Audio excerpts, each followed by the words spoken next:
Olá, pessoal, sejam bem-vindos à nossa aula 14 do módulo 8, referente à resolução de equações diferenciais ordinárias. Em particular, a gente está trabalhando com problemas de valor de contorno. E na aula passada foi bem importante porque a gente conseguiu ali aplicar o método das diferenças finitas para um exemplo, e agora a gente vai pegar esse exemplo que foi resolvido lá, vai rever e vai ver como é que a gente pode colocar isso tudo em Python, tá? Então, se você não viu a aula passada, vai aparecer um card mágico em algum lugar aqui. Apareça card, apareceu, legal. Bom, vamos à aula então, pessoal. Ó, então eu vou colocar esse exemplo 4, que é um problema de valor de contorno em Python. E só para a gente relembrar um pouquinho o que era esse exemplo, eu tenho aqui, ó, esse problema de valor de contorno de ordem 2. Você tem as condições de contorno ali dadas, né? Então aqui você tem a condição para o x0 igual a zero, y0 igual a zero, y de xn igual a 1 é menos 1, tá? E aqui você tem exatamente a divisão aí,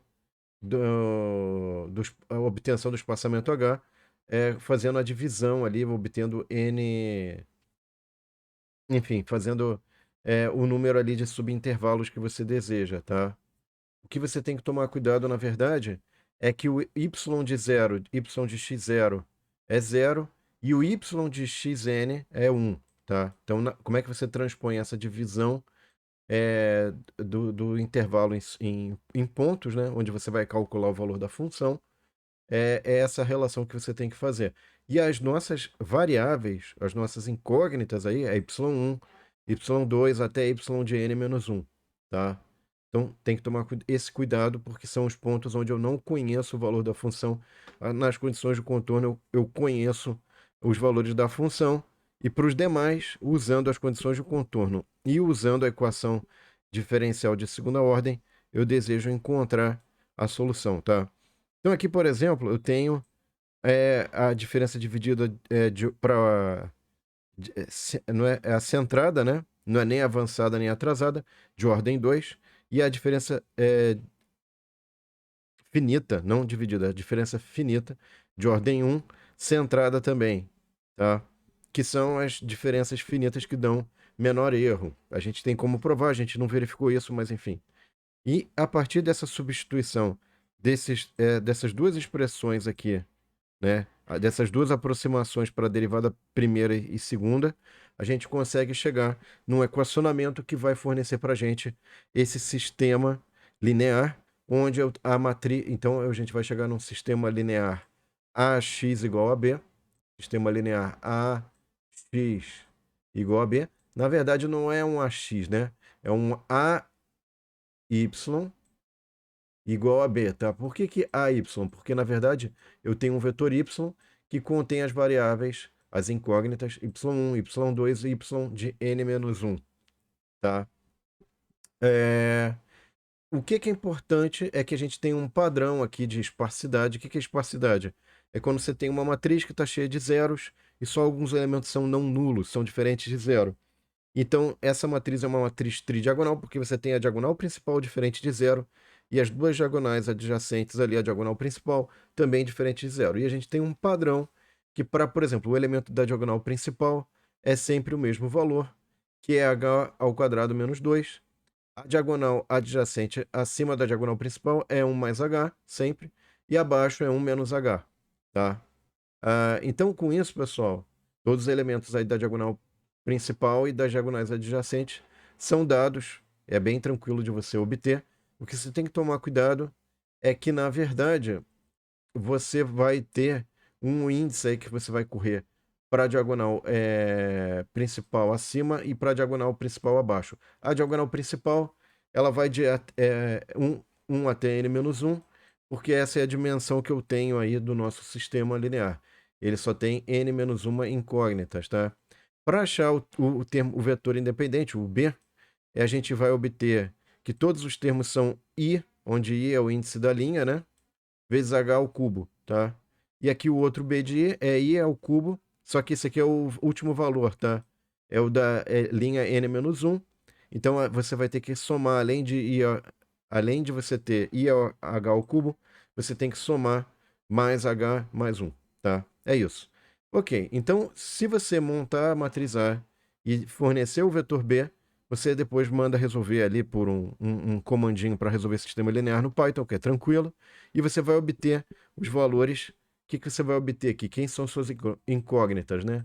y1, y2, até y de n-1, tá? Então você vai obter o valor da solução nesses pontos aí, nos pontos discretizados aí que você obteve, certo? Então vamos fazer o seguinte, agora a gente tem que codificar em Python. Ah, mostrei para vocês, mas a gente vai fazer passo a passo, tá? Então vamos lá, ó. Ok, então vamos fazer passo a passo aqui, pessoal. A gente vai fazer tudo. Aqui eu já estou aberto meu Google Colab. E a gente vai começar fazendo o quê? Importando, import NumPy. Lembrando que na descrição do vídeo vai estar todo o código em Python. Eu sempre deixo tudo na descrição do vídeo. Você pode abrir lá o link, copiar e colar. Você não pode editar o meu link porque, enfim, é para você copiar e colar no seu Google Colab. E, eventualmente, é claro, fazer junto comigo aqui, se for interessante para você. De repente, você só quer o código, mas eu acho que é legal você desenvolver desde o início para você saber o que você está levando. Será que está certo? Será que está errado? Enfim. Então vamos lá, ó. Primeira coisa que eu vou fazer é uma função que vai me fornecer o sistema tridiagonal. Essa função vai me retornar o quê, pessoal? Eu sei que normalmente a gente não põe isso, mas a gente vai retornar uma matriz A e o vetor B, tá? É isso que essa função, é o papel dessa função. Tá, aí agora, o que que eu vou fazer? Primeiro, tem os parâmetros. Tridiagonal, pronto. Então eu tenho, quem que é o meu parâmetro H? Se você for olhar aqui os coeficientes, pessoal, todo mundo depende de H. Basicamente, se você tem H, você sabe o que você tem que fazer, tá? Então, as contas que você tem que fazer, certo? Agora, o que que é importante? A partir de H, que eu sei que é 1 sobre N, então toma cuidado com isso, hein? Porque o que que é o N? É o N que a gente vai usar depois para fazer, percorrer as linhas e as colunas, tanto da matriz quanto do vetor B, tá? Então eu preciso do N, que eu obtenho 1 sobre H. Aqui eu coloco para transformar para inteiro, vai dar um valor inteiro, tá, pessoal? Não se preocupem sempre. Mas é porque se eu deixar float, na hora que eu for usar isso dentro de um for, e se ele perceber que essa variável tem um número real, ele não vai deixar, ele vai dar erro, tá? Muito bem. Então aqui eu vou botar A. Eu vou fazer o quê? Eu vou construir uma matriz A de dimensão. Quais são as dimensões? N-1 por N-1. E por que é N-1, pessoal? Pensa um pouquinho. Porque, na verdade, vai de Y1 até YN-1. São as nossas variáveis, tá? Então, a dimensão dessa matriz é N por 1, N por N-1 por N-1. Ok, vamos lá. NP zeros. Zeros. Põe lá zeros. Zeros. Ah, agora sim. E aqui eu ponho N-1, tá? Ok. Agora eu vou botar um for, pessoal, que é o seguinte, é um for de range, vai de quanto a quanto? De 0 até n-1, tá? Lembra do seguinte, pessoal, o que que você tem que tomar cuidado? Índice de matriz e de vetor dentro do Python, e dentro do NumPy, ele vai começar em 0 e esse n-1 ele não vai chegar em n-1, ele para no n-2. Mas se eu comecei em 0, eu já vou ter n-1 linhas e n-1 colunas, tá? Então toma esse cuidado, porque como começa em 0 nossos índices de linha de matriz e vetor, aí a gente tem sempre que tomar um cuidado adicional para, enfim, para não ter problemas, tá?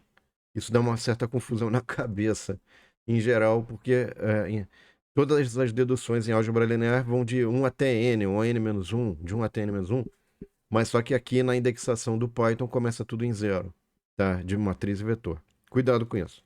Bom, aqui eu vou botar o termo da diagonal principal, tá, pessoal? Então esse cara daqui vai ser o nosso D de I, tá? Esse carinha aqui é o D de I. O que que é o D de I? É H ao quadrado menos 2, tá? Então, se for um termo da diagonal principal, que é o termo mais simples, até o momento, eu vou escrever o quê? AIJ igual a H ao quadrado, vamos botar H ao quadrado, menos 2, tá? Agora, eu poderia ter o outro caso, que é o seguinte, agora vem um truque bem interessante, tá, pessoal? Esse outro caso, quem que vai ser? Vamos escrever aqui, ó.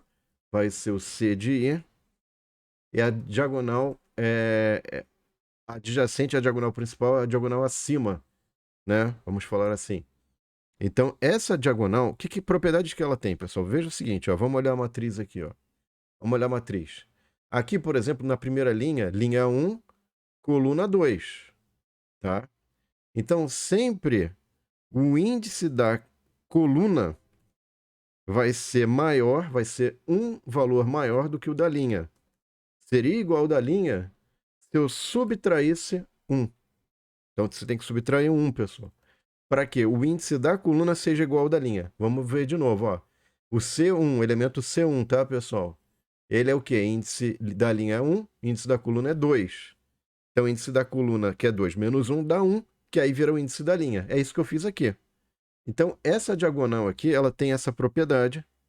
Basta eu fazer isso.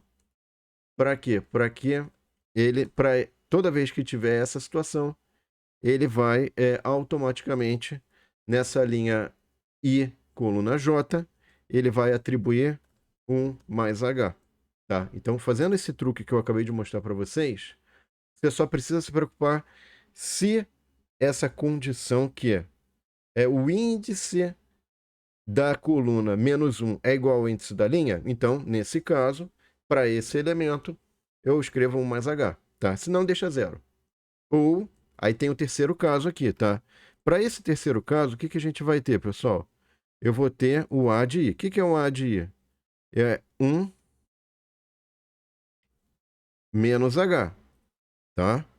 Muito bem. Então, esse 1 menos H, o que é esse 1 menos H, pessoal? Vamos escrever aqui. Que condições que eu tenho aqui para o A? A2, por exemplo, aqui, ó.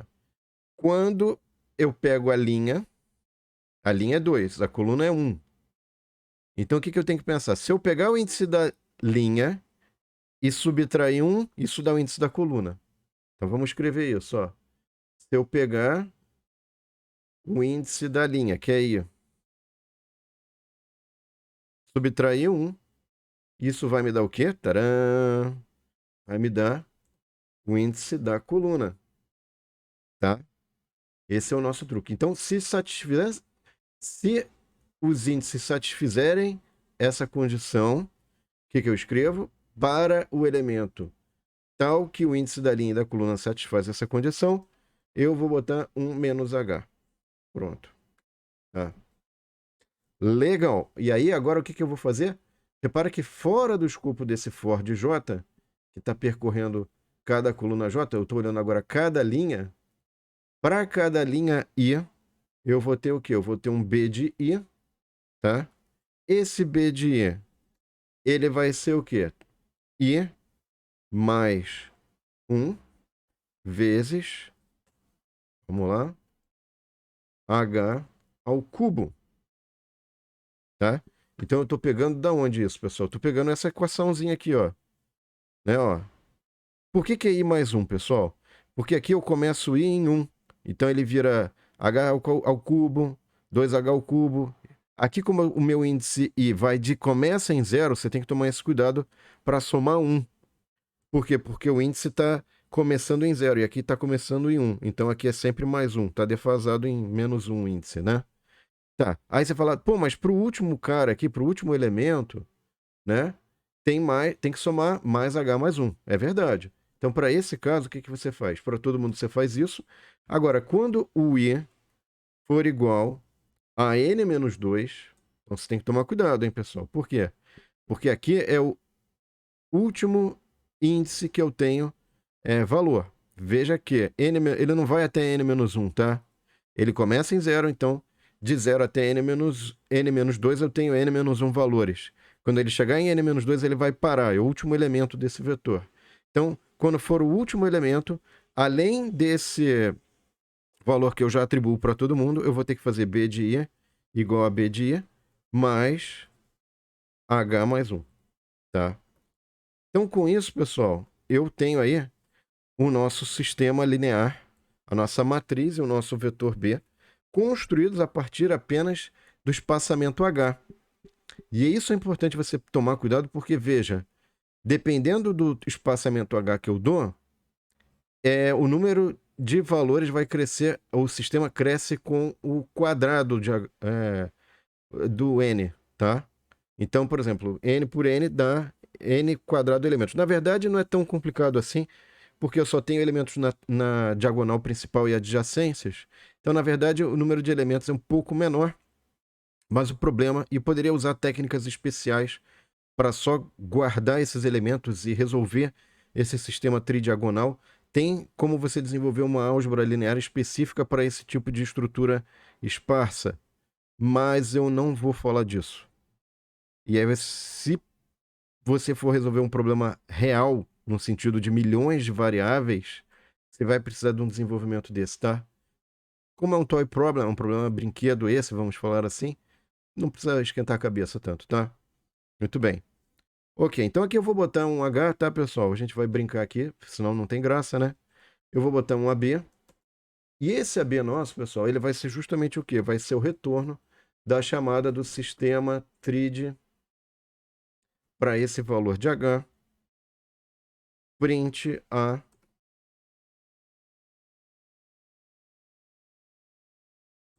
print B.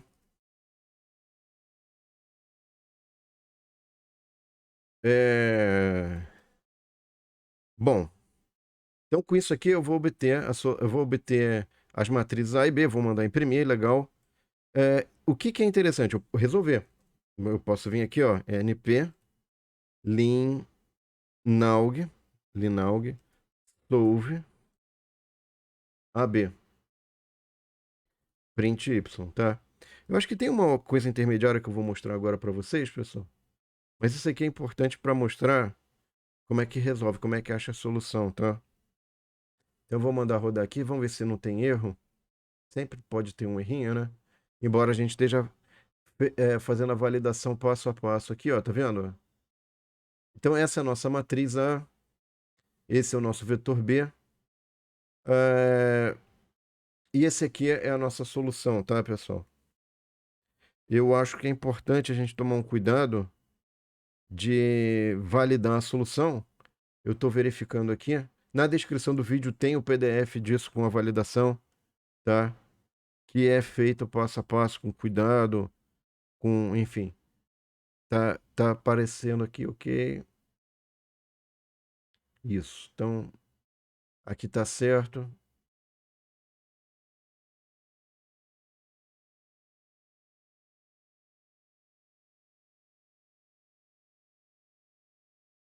Ok, parece que tá correto, pessoal, tá? Tá batendo direitinho, tá certo. Então a solução tá correta. Acabei de verificar aqui. Tá tudo certinho. Não tá com problema aqui, tá tudo batendo direitinho, tá? Uma outra coisa interessante que a gente pode fazer, pessoal, é verificar a estrutura esparsa desse problema, como é que esse problema vai se tornando mais complexo, enfim. É interessante a gente visualizar a estrutura esparsa. Tem um jeito de você só olhar, vamos falar assim, os elementos não nulos desse negócio todo aqui. E aí, para isso, eu vou usar um CSR Matrix. Então, isso aqui ele vai pegar a matriz A, vai transformar numa matriz esparsa M e vai mandar plotar através de um comando chamado SPY, tá? Que você pode mandar, então, mostrar apenas os elementos não nulos. Ele vai fazer uma figurinha dessa matriz M que foi transformada em matriz esparsa. Olha só, que bacana, hein? Então você consegue ver se a estrutura esparsa está ok, se ele está de fato preenchendo como deve preencher. Aqui você pode olhar em detalhes, tá vendo? Ó? Tá tudo certinho, os elementos estão batendo, estão iguais, estão preenchidos corretamente. Então você pode fazer tanto a verificação detalhada como uma verificação visual de uma visão mais geral desse problema. E também pode verificar se o que você está obtendo de resultado com o seu código está validado com o código nosso que está na descrição do vídeo, ou com o PDF que também está na descrição do vídeo. Enfim, tá tudo documentado e para ajudar você a verificar e fazer verificações, tá, pessoal? E aí vem a questão, ok, já progredimos aqui. E aí, você pode testar vários valores de H. como é que você vai aumentando a complexidade do seu sistema conforme você aumenta a sua precisão, o seu espaçamento, tá? E para a próxima aula, o que que a gente vai falar, pessoal? A gente vai falar de sistemas de equações diferenciais ordinárias, que foi o exemplo que a gente viu lá do presa-predador, que foi a motivação do início desse módulo. Então eu vou mostrar para vocês, passo a passo, como é que a gente pode pegar aquele sisteminha e aplicar método de Euler, o método mais simples que a gente tem, e obter a solução e fazer o gráfico, e fica bem bacana. Então, espero que vocês tenham gostado. Não esqueçam de curtir e compartilhar para que mais pessoas tenham acesso a esse conteúdo. E vejo vocês na próxima aula, hein, pessoal? As próximas 2 aulas vão ser bem legais. A gente vai ver lá como é que a gente resolve o problema de presa-predador. E não só isso, vai mostrar graficamente. E eu vou deixar um mistério lá, hein? Vejo vocês na próxima aula, hein, pessoal? Espero vocês lá. Tchau!